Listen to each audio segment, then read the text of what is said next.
नमस्कार दोस्तों, स्वागत है आप सभी का हमारे चैनल में। तो आज हम बात करने वाले हैं स्टॉक का चयन कैसे करें।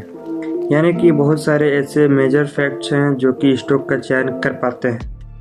आज हम इसी वीडियो में जानेंगे कि क्या क्या वो चीज़ें हैं जिसके बारे में हम स्टॉक को पहचान पाते हैं और कैसे निवेश कर पाते हैं। तो चलिए जानते हैं इसके बारे में। स्टॉक का चयन करना यानी अच्छे शेयरों में निवेश करना एक ऐसा कदम है जिससे सही से उठाने पर आप अपने पैसे से अच्छा मुनाफा कमा सकते हैं। इसे सही से करने के लिए कुछ बातों का ध्यान देना बहुत जरूरी होता है। पहला, कंपनी को समझो। जब तुम स्टॉक चुन रहे हो, सबसे पहले कदम है कि उस कंपनी को अच्छे से समझो जिसे तुम निवेश करना चाहते हो। जानो कि वह कंपनी क्या काम करती है, उसका बिजनेस मॉडल क्या है और किस सेक्टर से जुड़ी हुई है। जैसे अगर कंपनी टेक्नोलॉजी से जुड़ी है तो सोचो कि टेक्नोलॉजी इंडस्ट्री का भविष्य क्या है और वो कंपनी इनमें कहाँ खड़ी है। देखो यार, सबसे पहले यह जानना जरूरी है कि कंपनी करती क्या है। मान लो तुम कोई मोबाइल बनाने वाली कंपनी का स्टॉक खरीदते हो, तो समझो कि उसे मोबाइल मार्केट में क्या पोजीशन है और भविष्य में उसका स्कोप क्या है। दूसरा, कंपनी की फाइनेंशियल स्थिति को जांचो। दूसरा सबसे जरूरी कदम है कंपनी की फाइनेंशियल स्थिति देखना। कंपनी कितना मुनाफा कमा रही है, इसके पास कितना खर्च है, उसकी ग्रोथ कैसी रही है, ये सब बातें ध्यान में रखो। इसके लिए कुछ आंकड़े होते हैं जैसे कि रेवेन्यू, नेटवर्थ और डेप्थ और ईपीएस यानी कि अर्निंग पर शेयर। रेवेन्यू यानी कि कंपनी कितनी कमाई कर रही है। नेट प्रॉफिट, कंपनी का असल मुनाफा कितना है। डेप्थ यानी कि कर्ज, कंपनी पर कितना कर्ज है। अगर कर्ज ज़्यादा है तो यह खतरे का बात हो सकती है। ईपीएस यानी कि अर्निंग पर शेयर, यह बताता है कि कंपनी एक शेयर पर कितनी कमाई कर रही है। यानी कि ईपीएस जितना अच्छा होगा, स्टॉक उतना बेहतर माना जाता है। देखो यार, किसी भी कंपनी में पैसा लगाने से पहले उसकी कमाई और मुनाफा जरूर देखो। जैसे अगर किसी कंपनी का ईपीएस लगातार बढ़ रहा है तो वो कंपनी अच्छे मुनाफा कमा रही है। लेकिन अगर उस पर बहुत ज़्यादा कर्ज है तो उसे सोच समझ कर ही चुनो। तीसरा है कंपनी की ग्रोथ इंडस्ट्री देखो। कंपनी की ग्रोथ इंडस्ट्री बताती है कि कंपनी पिछले कुछ सालों में कितनी तेज़ी से बढ़ी है। अगर कोई कंपनी लगातार मुनाफा कमा रही है और उसका रेवेन्यू हर साल बढ़ रहा है तो इसका मतलब है वो कंपनी भविष्य में भी अच्छा कर सकती है। देखो यार, किसी कंपनी का स्टॉक तभी अच्छा होता है जब वो कंपनी लगातार बढ़ रही है। अगर पिछले 5 सालों में उसकी कमाई और मुनाफा है तो यह अच्छा संकेत हो सकता है। चौथा है मैनेजमेंट क्वालिटी। किसी भी कंपनी के लिए उसका मैनेजमेंट बहुत महत्वपूर्ण होता है। अगर कंपनी का प्रबंधन यानी कि मैनेजमेंट अच्छा है तो कंपनी सही दिशा में आगे बढ़ेगी।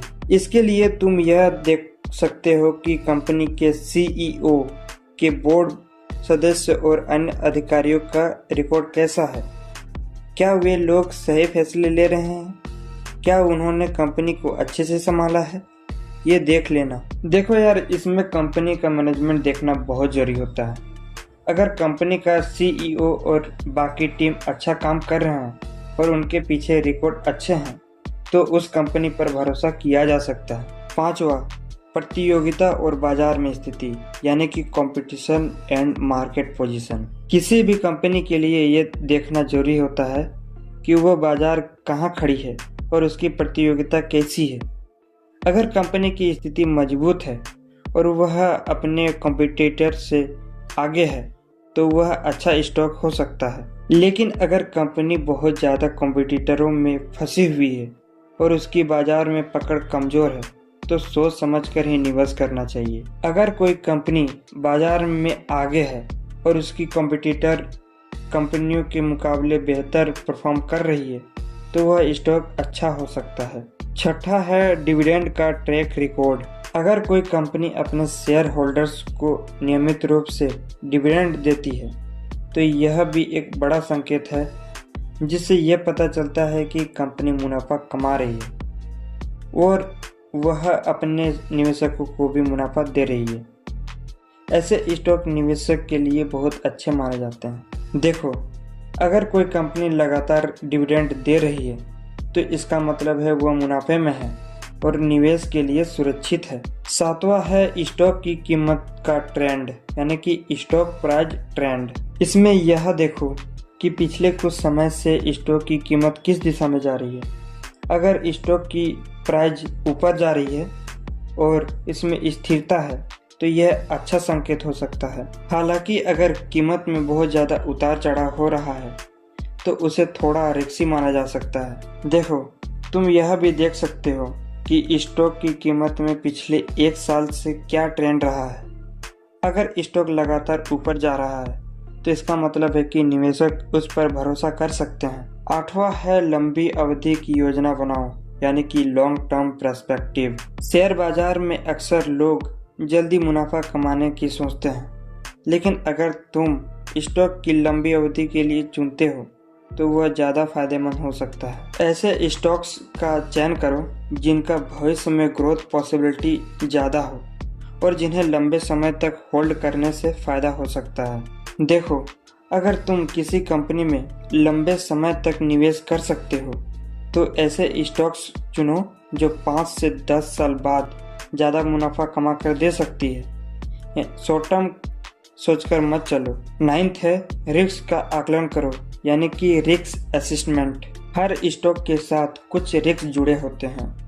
तुम्हें यह जानना जरूरी है कि कौन से स्टॉक्स में ज़्यादा रिस्क है और कौन से स्टॉक में सुरक्षित माने जाते हैं। ब्लू चिप स्टॉक्स, जिन कंपनियों का बाजार में बहुत बड़ा नाम है, अक्सर सुरक्षित माने जाते हैं क्योंकि छोटे स्टॉक में ज़्यादा जोखिम हो सकता है।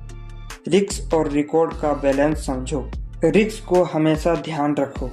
अगर तुम रिस्क लेने को तैयार हो तो छोटे स्टॉक में जा सकते हो, लेकिन अगर सुरक्षित खेलना है तो ब्लू चिप कंपनियों में निवेश करो। 10वां है रिसर्च।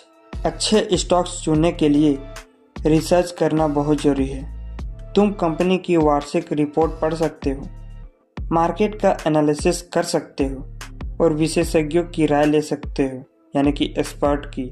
बाजार की हलचल और नई खबरों को भी ध्यान में रखो ताकि तुम्हें सही स्टॉक्स चुनने में आसानी हो। हर स्टॉक को खरीदने से पहले रिसर्च करो। सिर्फ सुनी सुनाई बातों पर भरोसा मत करो। खुद कंपनी के आंकड़ों और रिपोर्ट को पढ़ो। तो दोस्तों, बहुत सारे नए ट्रेडर आते हैं मार्केट करने के लिए, तो उनको एक ही चीज़ कहना चाहूँगा कि आप मार्केट का एनालिसिस और रिसर्च करें ताकि आप नुकसान से बच सकते हैं। तो दोस्तों, अभी के लिए इतना ही। मिलते हैं नेक्स्ट वीडियो में नेक्स्ट टॉपिक के साथ। तब तक के लिए धन्यवाद।